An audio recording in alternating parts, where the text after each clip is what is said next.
How's everybody doing? Welcome to the channel, SemperFi Mobile Auto Repair. Got called out to the country. As you guys can hear the roosters. We've got a Chevy Camaro SS with a 6.2 liter. I believe it's the LS model. Customer concern is that the check engine light came on. He put his code reader on it, and I believe he said it was a P0171, which is a lean condition on bank 1. So we're going to go ahead and start the diagnosis and see what we can find. So let's get to it. Alright, so the first thing I like to do with any vehicle with an Engine Performance Diagnostic, I like to pop the hood and then do a visual inspection, see if anything stands out. This one in particular, the customer said was a P0171 lean condition. So I'm just going to kind of just look around, see if I see any cracks on vacuum lines, anything that might stand out, possibly as, you know, a cause for a vacuum leak. The map sensor or the MAF sensors here. Look around, just kind of do a quick visual before I go run the code scan on this. See anything here? Just looking at vacuum lines. See if there's anything, like I said, that stands out. So far, nothing really stands out. There's a map sensor here. I really don't want to mess with it right now. Just, like I said, just take a look. Oh, here's a power booster. Making sure the hose is intact, not cracked, dry, brittle. So far, everything looks good. All right, so now what we're going to do is we're going to go in the vehicle, connect my scanner to it. We're going to run a code scan and see what comes up.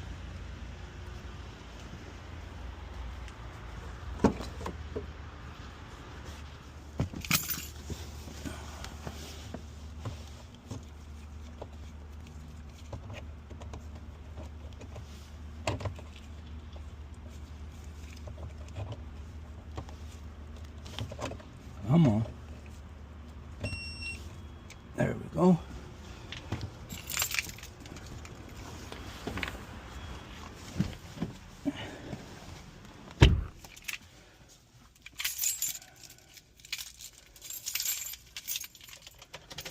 Turn the ignition key to the on position.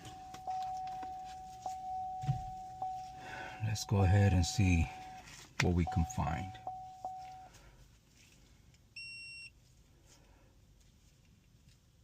Do the auto detect.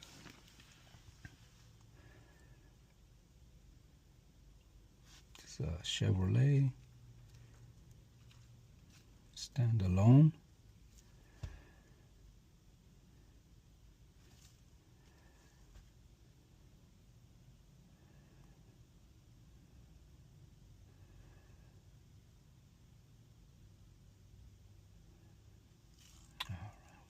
Okay, to move forward, we're just gonna go, let's go to the control unit first. Engine control module. That's all I'm concerned right now. So trouble codes.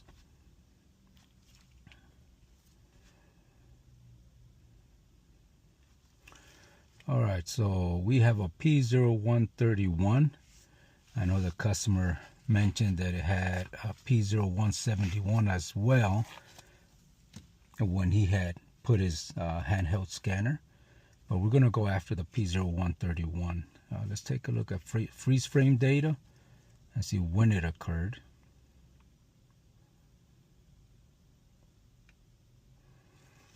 Okay. Engine load was at 39% or 32%. Engine coolant temperature 177, so that tells me that it was starting to warm up, so it was at idle. Man, look at those fuel trims on bank 1, the long term and short term, 33 and 32%. On bank 2, it's 5 and 4%. So total is 9%. So the rule of thumb is plus or minus 10%, so it's pretty much in there on the bank 2. Map sensor 5.3. Map sensors at 5.37 psi. Engine speed 2757. So vehicle speed 21. No, so it wasn't at idle. He was actually traveling, so he was under a slight load. Okay. All right. So now let's go into live data.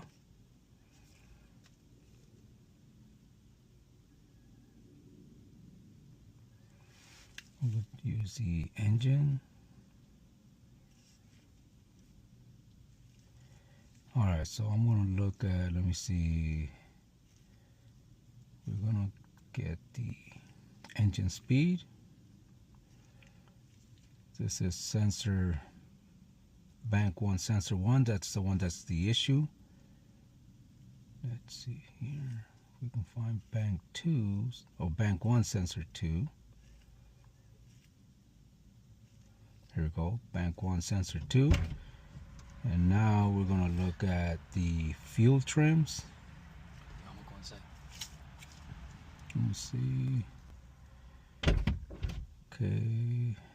Short-term fuel trim, bank 1, and long-term. Come on. Okay, so let's go ahead and show selected. Okay, so I got the engine speed. I got the bank 1 sensor 102. And over here is the bank 1 bank 1 sensor 2. That's the rear one, and the fuel trims. So let's go ahead and turn this bad boy on and see what's going on. Put this in neutral. It is manual. Let's turn it on.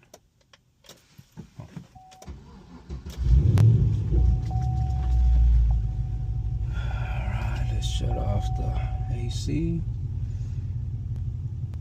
Okay, so engine speed 600 RPMs, bank 1 sensor 2. It's 500, and yeah, it's staying low. Long-term fuel trims, bank 1 sensor 1. So far it's looking good. It's at 0 in the long term, and short term's at 0. Let's see if it changes. Now we look at the bank 1 sensor 2. Oh, okay, it's coming online right now. You know what, let's go take a look. Let me go back and grab the temperature sensor. Let me see.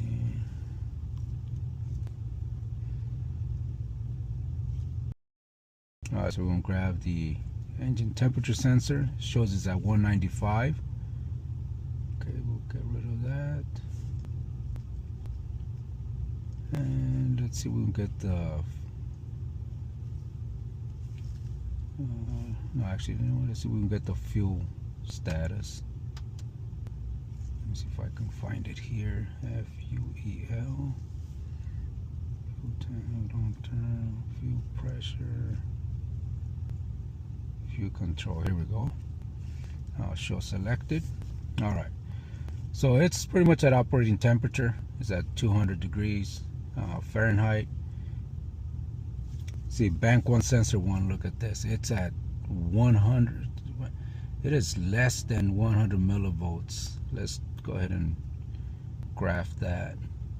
Let me slow down the time. Yeah, as you guys can see, it is flatline lean. So pretty much the computer is looking for the oscillation. You want to go, the baseline is 450 millivolts. Anything below that is lean, anything above that is rich. Now this particular oxygen sensor, it's cubic zirconia, so it just oscillates between 850 millivolts down to 150 millivolts, and it will just oscillate back and forth. And that's between lean and rich, which is normal for this type of O2 sensor. As you guys can see, it is flatline.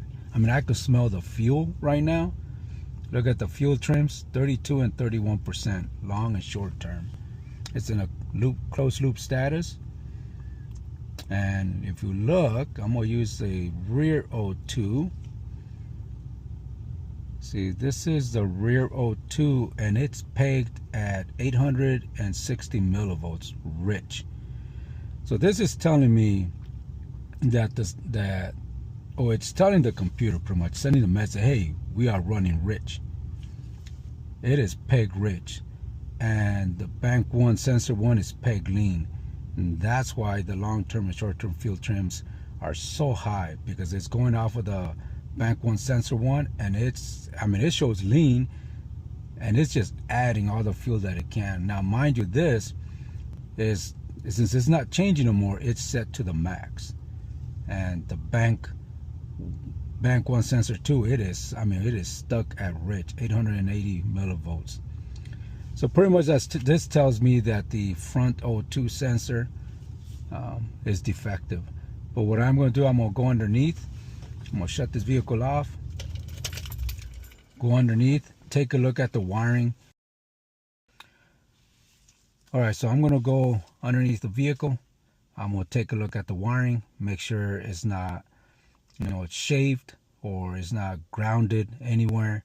And then I'm going to take a look at the, what's it called? I'm going to take a look at the at the connector, make sure it's okay. Make sure it's receiving the power feed that it's supposed to. And if it's there and nothing's being grounded, then I'm going to recommend the customer to replace the oxygen sensor. So let's go down and take a look. All right, so I'm going to go to the bottom and take a look at this oxygen sensor and see how it looks.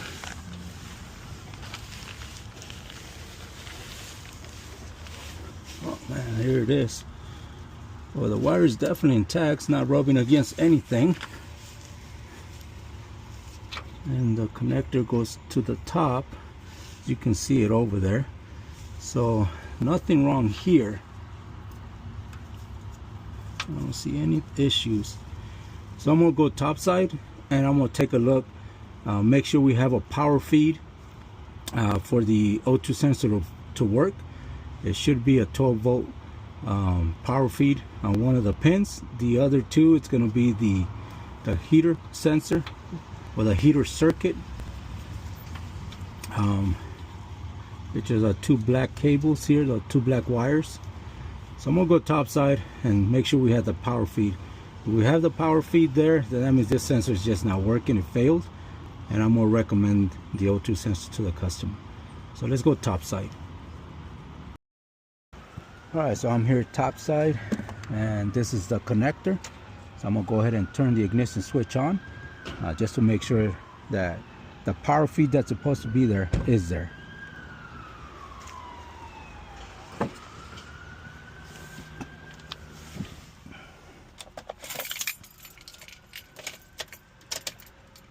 Okay.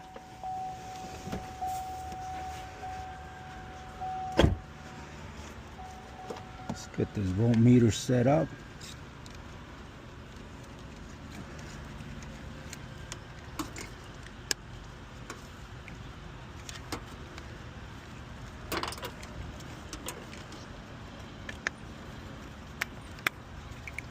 Let me put the meter here.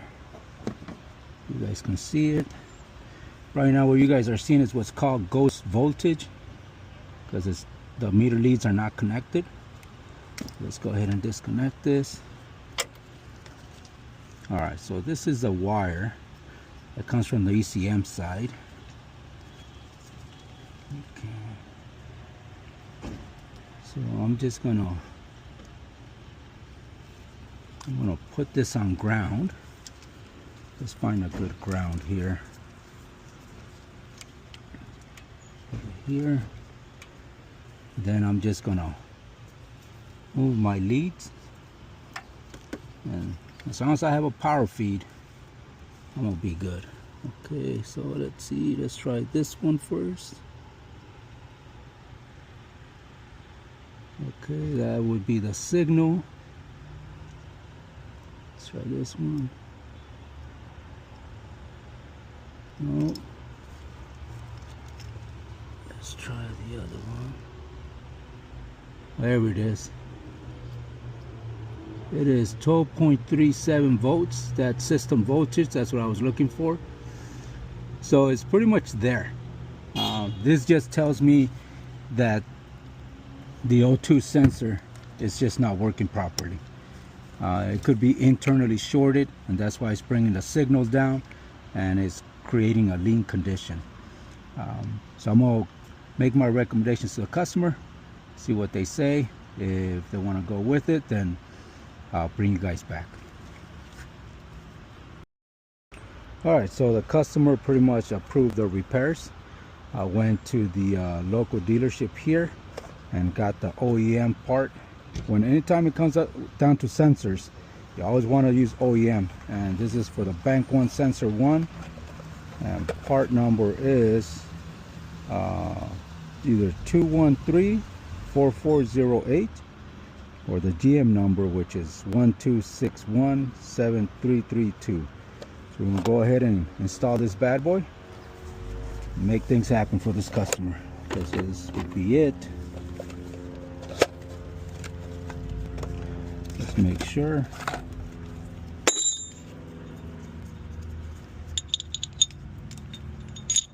Yep, this is it. So we'll take this with us. We'll put this one back. And let's go underneath.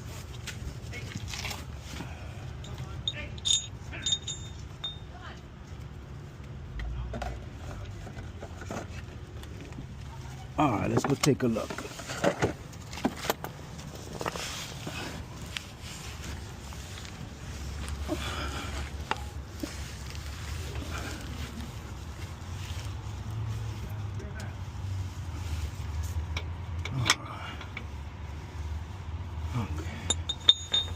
Disconnect this one.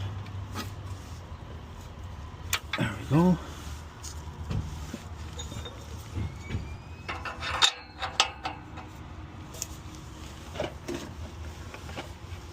Grab my ratchet. I know I left it somewhere. Oh, here it is. Here we go.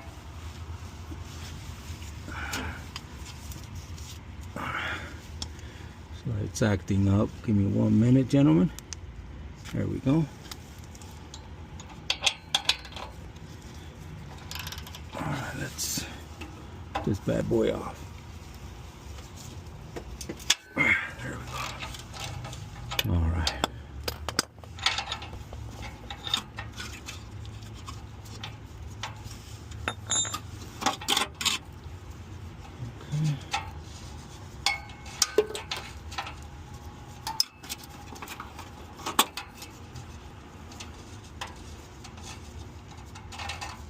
So this is the old one. Let's see. Alright, let me grab the box. It's a new sensor. Put this bad boy in here. It already comes with what's it called? It already comes with grease.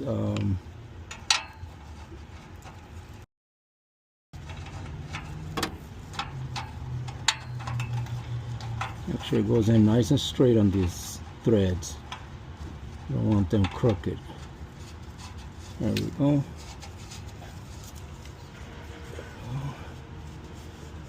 Okay, let's get this. Tighten this bad boy down.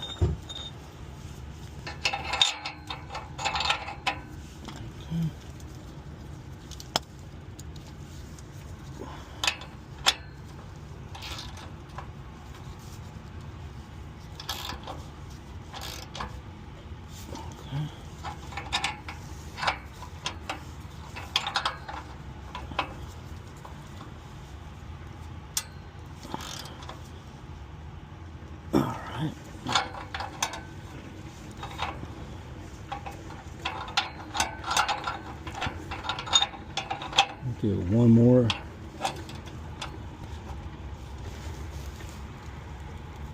There you go. Nice and tight. Let's get this off. Gonna connect this bad boy back.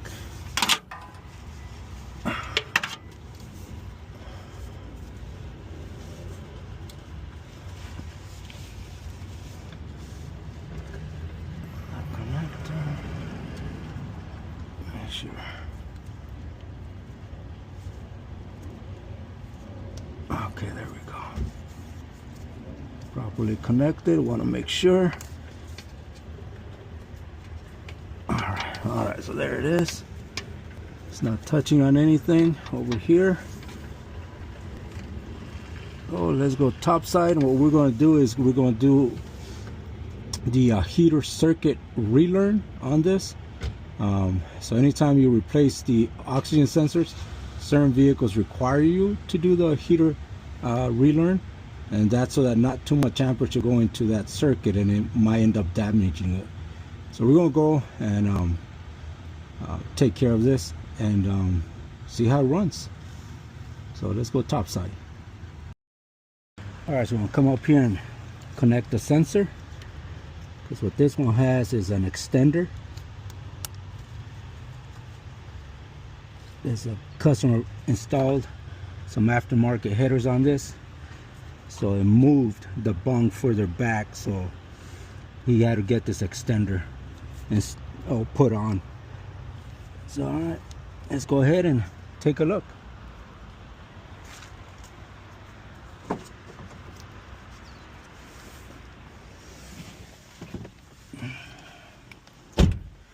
Alright, so I'll turn the ignition switch on. Set escape. And special functions. Fuel trim mode. Here you go. Heater heater relearn. So that's where we're gonna go. Okay, so let me go ahead and start the engine. Put it in neutral. It is a stick.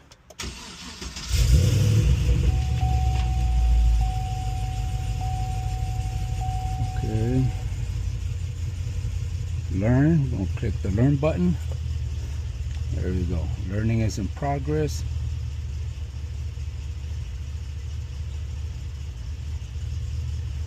And as we can see, bank 1 sensor 1 is oscillating really nice. There's bank 2 sensor 2. There we go. Alright, so we're going to, let's hit escape since it already did it.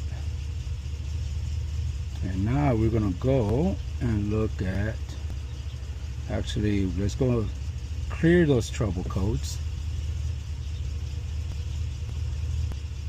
Okay, so we're going to go here, erase codes. Actually, I want to show you guys, it came up, the P0171, that's the one that the customer was talking about. So we're going to go ahead and erase the codes.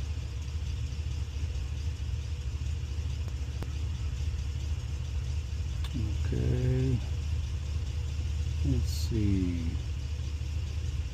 these codes, you want to clear? Okay. Okay, there we go. No codes detected. Place it escape. Now we're going to go to live data and take a look at our fuel trims and the oxygen sensor as well. Okay, so let's go to engine. Okay, so we're going to select engine speed, bank 1 sensor 1, which was the issue. And let's see if we can find bank 2. Here we go.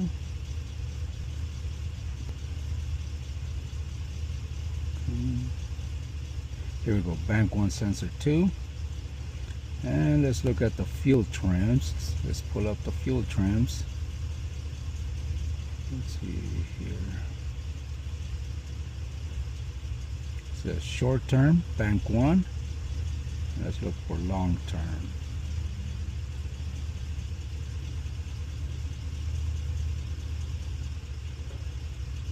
Long term, here we go. Show selected. Alright, so this is where we're at. Engine speed 575, bank 1 sensor 1 is oscillating perfectly. Fuel trims, look at that, bank 1 sensor 1, I mean the short fuel trims on bank 1 is at 2%, As a short term, long term is at 8%, and see how it's negative. So it's going through the correction process. So pretty much this is a fix, and that's what I wanted to see. Want to demonstrate to you guys exactly what parameters you want to use. One is to test it to make sure that it is the O2 sensor that's bad, and how to use your fuel trims for that. So right now this is a fix. Thank you for joining me. Like, comment, subscribe. If you have any questions, by all means reach out to me.